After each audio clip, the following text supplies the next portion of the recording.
Welcome. I'm Christy Ackley, and I'm so glad you're here for this conversation about endowments. In this short video, we're going to talk about one of the most powerful and often overlooked tools for building strong, vibrant communities for generations to come, your Community Foundation Endowment. By the end of this training, you'll have a better understanding of what an endowment is and how it works, along with these other learning objectives that you can see on your screen. Go ahead and pause if you want to read through them. Before we get started, though, let me tell you a story. Let's go back to the year 1785. Benjamin Franklin was 79 years old. He had lived a remarkable life as an inventor, a printer, a scientist, a diplomat, and one of the founding fathers of the United States. But what he did towards the end of his life was just as powerful and maybe not as much talked about as all of those other amazing things. You see, Franklin believed in ordinary people, the craftspeople, the tradesmen, the young apprentices who kept their communities running. He also believed in the power of compounding, not just in money, but in small actions over time. So he decided to leave a legacy. In his will, Franklin set aside £1,000, which was around $2,000, each for the cities of Boston and Philadelphia. But he didn't just give them money, he gave them a plan. He put them in a trust that lasted for 200 years. In the first 100 years, the money could be used to make loans to young tradesmen who needed capital to get started, whether that was to learn their trade or to start their businesses. They would pay it back with interest, and the city would reinvest those over time. After the 100 years, they could use the money for about 75% of the money for public works and other initiatives as well.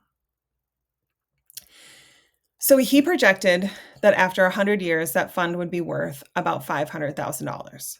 And after 200 years, over $4 million. Well, he wasn't very far off.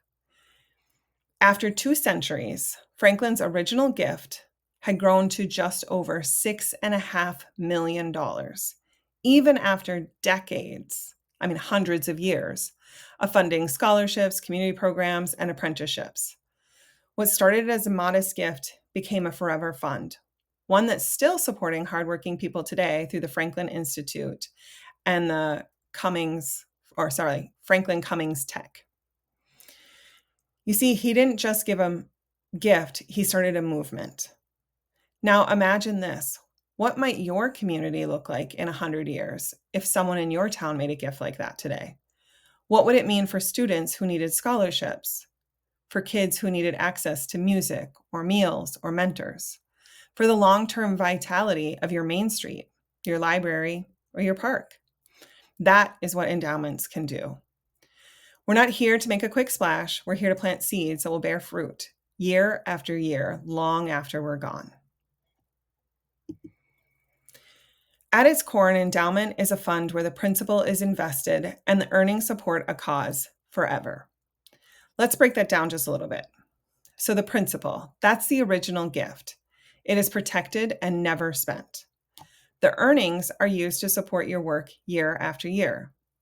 Some funds are restricted, meaning the donor specifies how it should be used.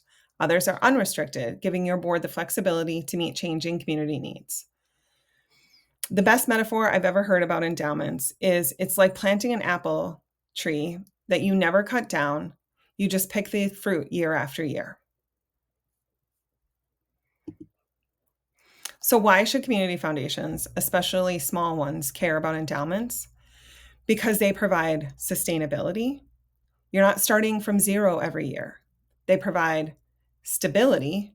When the economy shifts, you have a cushion. And they provide legacy. Donors can create something that outlives them. And then finally, they build credibility. When people see that you're planning for the long term, it builds trust. Endowments are one of the best ways to ensure that the causes and places your donors care about are supported for generations.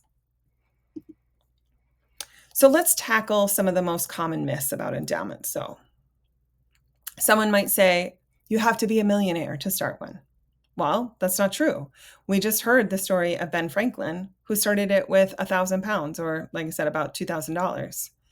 That's a great beginning, and it builds up. Or you might hear somebody say, endowments tie up money that we need now. Actually, they fund your future. They're about long-term sustainability. And I'm not saying that there's not problems or things that need to be funded now, but endowments are making sure that there's also funding later. We already have savings. Well, that's great, but savings get spent down, endowments build up. The truth is, every community can benefit from an endowment, and every gift towards that endowment counts. So, how do you talk to your donors about this? Well, I would say lead with legacy. Ask, what do you want your community legacy to be? How do you want to be remembered? Show the impact. Let them know their gift will generate funding every year forever. Offer some options. Maybe they want a named family fund or memorial gift. You can work with your team at SMIF to make those possible. Talk about timing. So some people give during their lifetime, others through their estate. Both are valuable. So they can do it now or later, that's fine. But giving to your endowment means that their legacy lives on. Here's a tip for small towns. Make sure that you celebrate $1,000 like it's $1 million, because every gift matters and every donor deserves to feel like they're part of something lasting. So, how do you grow your fund? Well, first, start with a fund focused on your mission. Even a small general sustainability endowment makes a big difference. Promote the opportunities. So, encourage memorial gifts. Talk about birthday funds or milestone celebrations. So, what do I mean by that? I mean, like somebody that for their birthday, instead of asking for gifts, they can ask for a gift to the endowment in their name.